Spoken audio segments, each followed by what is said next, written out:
बिस्मिल्लाहिर्रहमानिर्रहीम। अस्सलाम वालेकुम नाज़रीन, मैं हूं साकिब राठौर। नाज़रीन, मैं इस वक्त मौजूद हूं शहर इक़्तिदार और रावलपिंडी के संगम पर।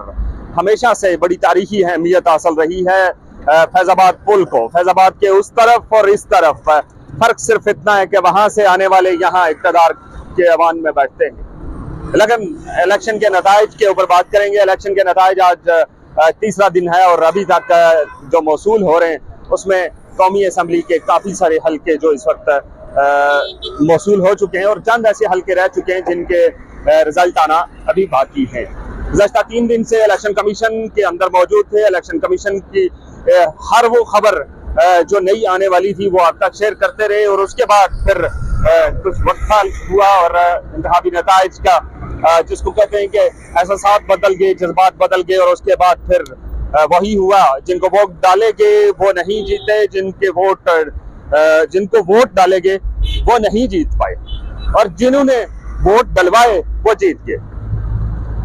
इस्लामाबाद की 3 सीटों की बात करें और तीनों सीटों के ऊपर पाकिस्तान तहरीक इंसाफ का हमायत याफ्ता उम्मीदवारान का एक मोस्ट फेवरेट करार दिए जा रहे थे। लेकिन रात के 12 बजे के बाद फिर वो हालात बदले और उसके बाद तहरीक इंसाफ के 3 उम्मीदवार तीनों के तीनों हार गए।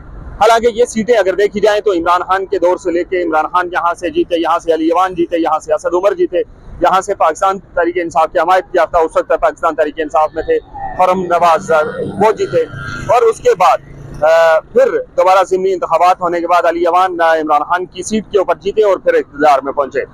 इस्लामाबाद के शहरी 3 हल्कों में से एक हल्का जिसको शहरी हल्का कहा जाता है, जहाँ से शोएब शाहीन अपने फाख्ता के निशान के ऊपर इंतखाबात में हिस्सा ले रहे थे, वो रात 12 बजे तक 50,000 की लीड से जीत रहे थे जो उनके पास पहुंचे। और उसके बाद जब नताइज का ऐलान शुरू हुआ EMS की जानिब से, EMS इलेक्शन मैनेजमेंट सिस्टम, ये वो सिस्टम है जो 36 करोड़ रुपए का बनवाया गया और वो मुकम्मल तौर पर नाकाम हो चुका था।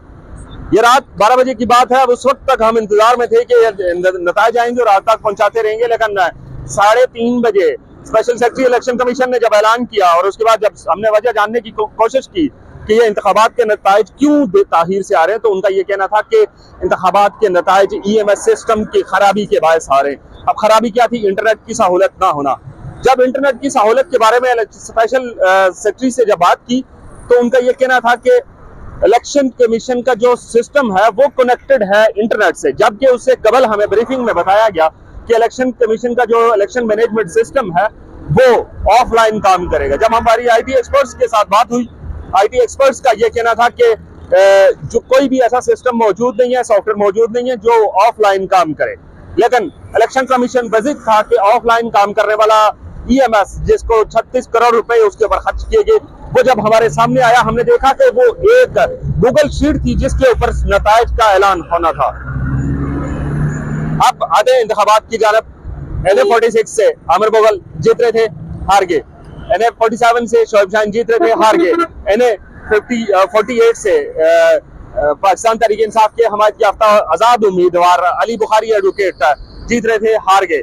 अब इन तीनों हलकों से जो हारने वाले उम्मीदवार हैं उन्होंने फॉर्म 45 के साथ अदालत में चैलेंज कर दिया। इस्लामाबाद हाई कोर्ट के अंदर ये तमाम इंतखाबात चैलेंज हो चुके हैं। अब इसके ऊपर समाअत होगी और अब देखना यह है कि क्या अदालत उनको रिवर्स करती है उनके नताइज को या फिर उन्हीं को कंटिन्यू रखती है। अगर शवाहिद, अगर गवाहान और दीगर जो शोएब शाहीन के मुताबिक उनकी USB है उसके अंदर तमाम डाटा मौजूद है, वो डाटा उन्होंने इलेक्शन कमीशन को प्रोवाइड कर दिया है। इलेक्शन कमीशन में भी आज गए और उन्होंने वहां पे भी अपना एहतजाज रिकॉर्ड करवाया।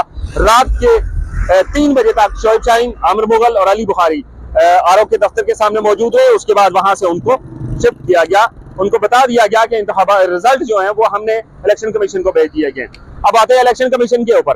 इलेक्शन कमीशन कानून जो एक्ट है इलेक्शन कमीशन का, उसके मुताबिक इंतखाबात का ऐलान रात 2 बजे तक, मतलब 8 फरवरी को इंतखाबात हुए, 9 फरवरी रात 2 बजे तक तमाम तर नताइज का ऐलान इलेक्शन कमीशन ने करना था, मुकम्मल करना था। लेकिन इलेक्शन कमीशन ने 3:30 बजे पहले नतीजे का ऐलान किया। पहले नतीजे का ऐलान करने के बाद ही मीडिया के सवालात की जवाबात से दूर होते गए स्पेशल सेक्रेटरी। उसके दौरान चीफ इलेक्शन कमीशन की 2 दफा इलेक्शन कमीशन से रवानगी और पसीनो पसीनी हो गए, वो वहां से गए और उसके बाद 4 घंटे के बाद वापस वो इलेक्शन कमीशन पहुंचे। ये वो सारा सिस्टम था, वो सारी सूरत हाल थी जिससे आपको आगाह किया। नाज़रीन अकराम, इलेक्शन तो हो चुके, अब इलेक्शन के ऊपर सवालात और सवालात की एक बौछार है। सवालात खड़े हो चुके हैं, पाकिस्तान की आवाम सवाल कर रही है कि हमारा वोट हमारे मुतल्लिका उम्मीदवार तक क्यों ना पहुंचा। ये वो सवालात है कि 76 सालों से पाकिस्तान की आवाम के सवाल हमेशा से तमाम तारुन रियासती अदारों से करती है, लेकिन रियासती अदारे एक बार फिर उसको तालाफाई करते हैं और उसको टाल देते हैं और फिर हम दूसरे इलेक्शन की तैयारी में मसरूफ हो जाते हैं। मेरे अकब में नजर आने वाले ये वो शहर इक़्तिदार है जहाँ पे हमारे और आपके वोट से जीते हुए उम्मीदवार इक़्तिदार के आवाम में जब बैठ जाते हैं तो उस वक्त वो नाखुदा बन जाते हैं। नाज़रीन इकराम, इलेक्शन कमीशन का रोल हमेशा से ही मुतनाज़ा रहा। कभी आरटीएस बैठा, कभी ईएमएस बैठा। एमईएस माजरत, जो मेरे भाई जानते हैं कि एमईएस क्या होता है उनको ज्यादा बेहतर पता है। अब रियासती अदारों ने जब ये ऐलान किया कि तमाम तर जितने भी मसाइल थे वो उनको हमने खत्म किया, पुरअमन इलेक्शन हुए। पुरअमन इस सूरत में हुए कि इंटरनेट की सर्विसेज बंद थी, हम तक कोई भी ऐसी चीज पहुंच नहीं पा रही थी जो हम आपको रिपोर्ट कर सकते। इलेक्शन कमीशन में बैठे रहे, इलेक्शन कमीशन से हर वो बात, हर वो चीज आपको रिपोर्ट की जो इलेक्शन कमीशन के अंदर होने वाले वाकयात थे, वहां पे आने वाले नताइज थे, लोगों के तहफ़्फ़ुज़ात थे या दीगर शहरों से आने वाले नताइज जिनके ऊपर लोगों के तहफ़्फ़ुज़ात और जो ना मानने वाले और मानने वाले थे। अब बात करते हैं मियां मोहम्मद नवाज शरीफ, जिनके लिए पूरा सिस्टम सजाया गया, पूरा पंडाल सजाया गया, पूरा एक माहौल बनाया गया, उनके लिए रियासती मशीनरी का इस्तेमाल किया गया और मियां मोहम्मद नवाज शरीफ आखिर 65 सीटें जीतने के बाद विक्ट्री स्पीच करते हैं और फिर भी उस वक्त भी अपने हल्कों से, अपने मुख्तदर हल्कों से शिकायत करते नजर आते हैं कि अगर हमें मैंडेट मिला होता तो हम 2/3 अक्सरियत से ये हुकूमत बनाते। और फिर उन्होंने दावत दे डाली पाकिस्तान पीपल्स पार्टी को, पीडीएम को, सबको दावत दे डाली कि जनाब आए मिलकर हुकूमत बनाते हैं और आवाम को एक बार फिर से पागल बनाते हैं ताकि आवाम एक बार फिर हमारे जो शिकंजा है उसके अंदर आ जाए। लेकिन अब देखना यह है कि पाकिस्तान की आवाम कहा फिर पीडीएम का सामना करेगी या फिर वो अपने वोट का दुरुस्त इस्तेमाल अपने आजाद उम्मीदवार से करवाएगी। ये आने वाले 1 से 2 दिन में ये तकरीबन सारा सिस्टम सामने आ जाएगा। लेकिन मियां मोहम्मद नवाज शरीफ का वो बयानिया वोट को इज्जत दोग से लेकर अब 65 वोटों के ऊपर 65 सीटें असेंबली में जीतने के बाद विक्ट्री स्पीच करना बनता नहीं था, जो कि उन्होंने कर दी।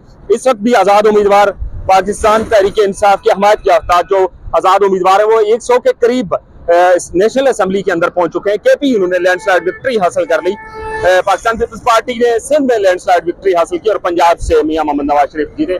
ये पाकिस्तान मुस्लिम लीग सिर्फ और सिर्फ पंजाब के अंदर है। अब देखना यह है कि अगले 2 दिन में इलेक्शन कमीशन क्या कहता है, आजाद उम्मीदवार कौन से पलड़े में बैठते हैं। अपडेट करते रहेंगे। दीजिए इजाजत, अल्लाह हाफिज।